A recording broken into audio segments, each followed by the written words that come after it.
So why edge computing? This is not an edge computing conference, but I think the presentations that I've sat through today, every other slide sort of talked about edge computing, and it's becoming a very important part of the ecosystem. And again, Don, my second comment to you, ETSI MEC has to go into that list of the ecosystem.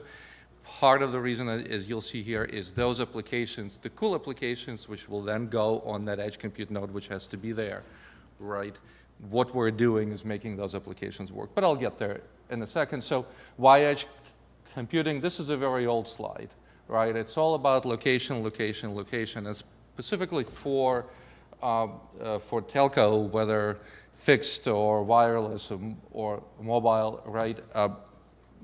This puts our industry in a unique position where we have significant leverage, right? And then, of course, when you place applications at the edge, you get all of that stuff.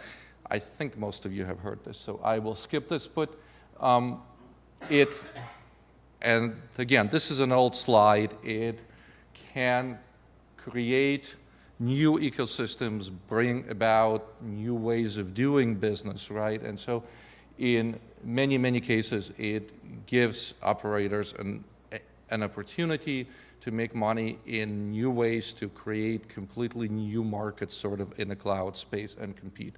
Okay, this is a new slide, and I've started talking about this more and more. It paves the road to 5G.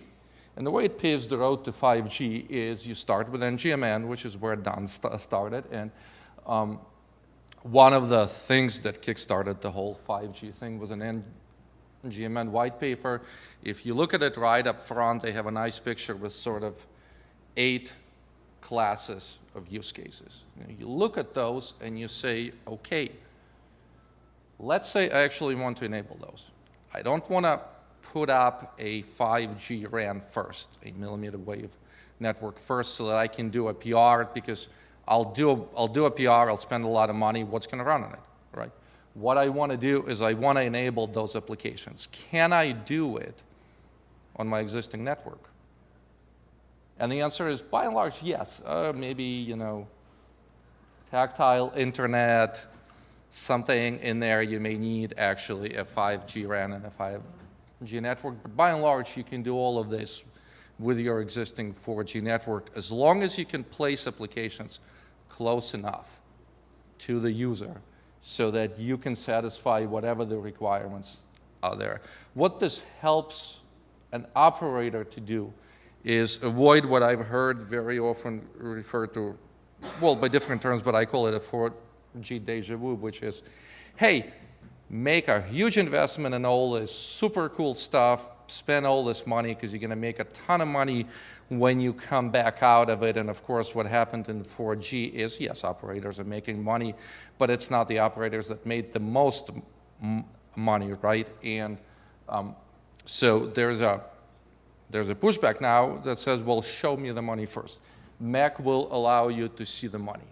Yes, when you deploy something and you see that it works and it starts scaling and then it then goes up, you will need everything else about 5G, but you are now investing in response to existing revenue streams, tested out business models, so you're doing your investment in a completely different way. There's advertising for some of the things we're doing in ETSI MEC, as opposed to just MEC, right? There's a white paper that talks about this point a little bit more. All right, so ETSI Multi-Access Edge Computing Group, don't ask me about the name, it's just ETSI MEC. We are growing. This is an old participation list. I am pretty sure there's a couple of folks that are missing here. It has leadership sort of across the spectrum of the industry. We've got a key operator, some of the key vendors, Intel, an integration company, and last but not least, right? Edge is all about the cloud, and Hewlett-Packard makes the cloud. So there we go. That's my pitch. Now, but what did we actually specify? Old slide, but when I started out, I was always being asked for that, right? Edge is CRAN or Edge is IoT. No, we don't actually make any of that work, right? We take that stuff and we say all of that is going to run on some combination of all of this, and we don't know what combination, but you don't want to vertically integrate it, so what we do is we make it all work there, and then we do a bunch of other stuff that is sort of edge specific that allows this stuff to work better on all this stuff. So what does that actually mean? I'll just skip through this. At the end of the day, it means service exposure and two different types of services. This is what I call the PaaS part of MEC. These are the APIs that are exposed to applications, including third-party applications, and they help them work better. And this includes the platform functionality, so it's everything from DNS services, the thing that everybody thinks MEC is, but it's only a small part of MEC, which is traffic filtering, traffic offloading, to optional services like radio network information, location services, et cetera, right? That's these APIs. And then there's the management APIs. I was told I need to remove Mano because it has specific term. But the management APIs, which is really what NFV does, and you'll see in a second, they are an extension of NFV, but specifically for the edge, and also recognizing the fact that, hey, there's going to be some third-party apps which are going to be running on what at the end of the day is operated telco managed infrastructure, probably the same infrastructure that some critical infrastructure components run on as apps, right? So you need to be able to somehow manage those third-party apps as well. Let's just make it a bit more specific. This is a reference architecture, and it's a reference architecture. It's meant for people to have a reference. What do we actually do? Well, there is a requirement spec, a MEC architecture spec that we've defined, which is where this picture comes from, a rule for how to write MEC APIs, because you can develop your own optional services, which will offer that go beyond what we standardize. In a world where ETSI MEC rules these APIs, which will come true, right? You want to have your APIs to sort of be consistent with the standardized APIs. So we have that. That's all very interesting. Now the actual standards, right? These are the IaaS components. Essentially, this is the management part of it. And then all these standards for what these APIs are, and then an API that actually allows an application instance to be deployed via a UE, right? So that's kind of what ETSI MEC has focused on so far, and that's the area where we're focused. So again, another thing that I hear often is, well, you don't tell me how to build the whole system, and that's true. I shouldn't tell you how to build the whole system. Well, for one, as Don pointed out, how people build these things will be necessarily different for every single customer. It could be an operator, it could be an enterprise customer, right? Everybody has different realities today, so different things that they need to use edge to fix, as well as different things that they can take an opportunity of, and different places that they're trying to get to. So you really don't want to have a standardized system. You want to have a set of standardized components. So then the next question is, well, how do you compete with all the other standards? And the answer is we don't. We really provide components that are by and large are complementary. So let me just show this, right? We don't define what the virtualization infrastructure and Vim are. You would go to, for example, OpenStack. This is not prescriptive. It's an example, right? If you wanted to have an open approach for data plane configuration, and for example, OpenFlow or P4. Like I said, these are old, I need to update them. But that's an example, right? Let's say I expose an API for traffic filtering in a mobile network, right? So an application says I need this traffic to go there. How does it actually happen in a mobile network? Well, that's 3GPP. Right? If I expose an RNS API, how does that information get from the base station up? That could be defined by 3GPP, and it could be defined by XRAN. Okay? Open edge computing, I know some of you guys have heard of it. They've really focused much more up in that upper space there, right? So if you look at this picture now and you say, well, you compare this to the previous picture, all this white space in the middle, well, that's exactly where ETSI MEC is focused. So yes, we are, by and large, complementary with what the rest of the industry is doing. We work with some of these bodies, or at least we're actively talking to them. And the point is we are putting together a complete picture. Now, what about NFE? I didn't mention about NFE anything because that's a separate story. A large, not all, but a very large proportion of ETSI MEC deployments that we expect will include NFE. And so what we do needs to essentially build on and complement what NFE has done. This is a picture out of this GR here, which is an analysis of how what we've done on MEC fits in with NFE. It's essentially an extension, and I don't want to go into the details of what becomes what, but there's a couple of small gaps that we've identified, and there is a work item on NFE's side to do what they need to do, and on our side, it's really part of updating the spec. So this will be done, but even today, you could essentially make it work. And the guidelines are in there. Okay, so let's just reflect, for those of you who are here, on the work status. This is what I've talked about so far, and this is where we were kind of in our phase one. We're now in phase two of our work, and you can see what we're doing. There are some things that we didn't get to in phase one, really connected to application mobility, lawful intercept, actually charging should be there, and so on. Those are beginning to be addressed. There's a real focus on some key use cases or areas of use cases where we need to examine what we've done and say, is it enough? V2X is a big one. The other big one is a study on what it takes to support containers. And again, it's going to be an interesting subject. We followed NFV on the managed environment in many, many cases, but with containers, we're seeing a lot of pressure from the industry to figure something out, almost ahead of NFV, because it is much more important in the edge. Your footprints are much smaller. You have the potential need to do stateful mobility in some cases, although I will preface that by saying you should avoid trying to do that at all costs. But sometimes you need to do stateful mobility, right, which means the difference between bringing up an application instance in 20 seconds versus a second makes a huge difference now, right? So you need to go to those containers, and we're doing with that. From mobile to multi-access, right, we have certain APIs that are mobile specific, not all of them, but for example, radio network information services, that will be extended or other counterparts defined for both Wi-Fi and fixed access.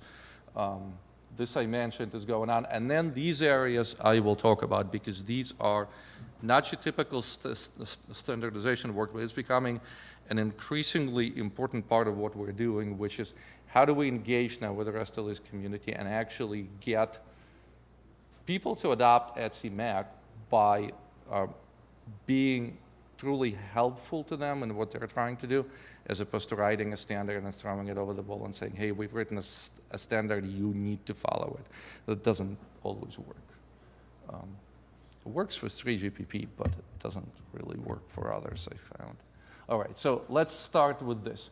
What we've done is we've taken the open API specification and we've deployed all of our APIs, JSON YAML format, well, all the PaaS APIs in that specification, they're available.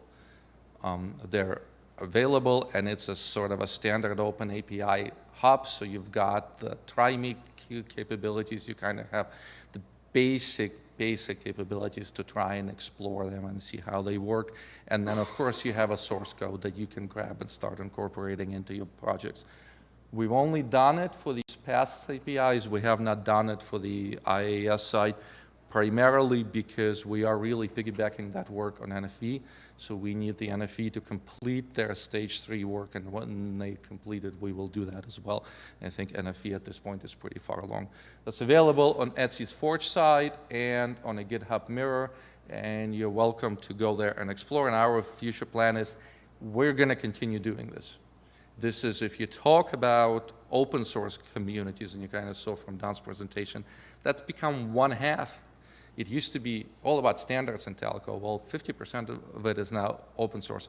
Having source code for them to grab is incredibly important because that's what they do. They don't read standards, but they do grab existing code.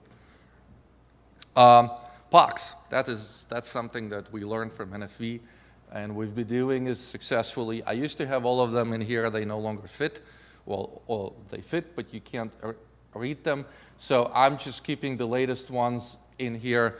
I'll highlight a few interesting ones. A V2X POC for vehicular, a China Unicom-led POC, which is really tied to field deployments, and they're highlighting that they've actively invited an OTT provider, Tencent, into their network, and they are having Tencent deploy and run their customers' little apps on the edge compute there. So if you're thinking about whether this is something that you want to do, you may want to look at what this POC is and actually a little bit deeper than what's available on our side, because the POC proposal is kind of high level.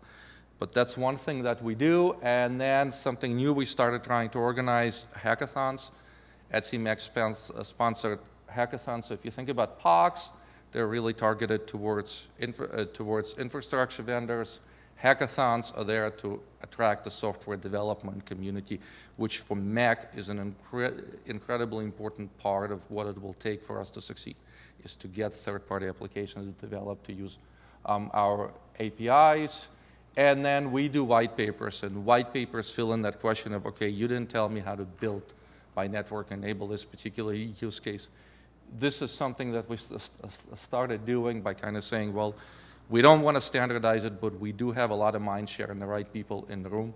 Let's just start using this vehicle to do white papers, and this is something that's been, these are the published ones, and there's a bunch more already in the pipeline. And then finally, testing and compliance.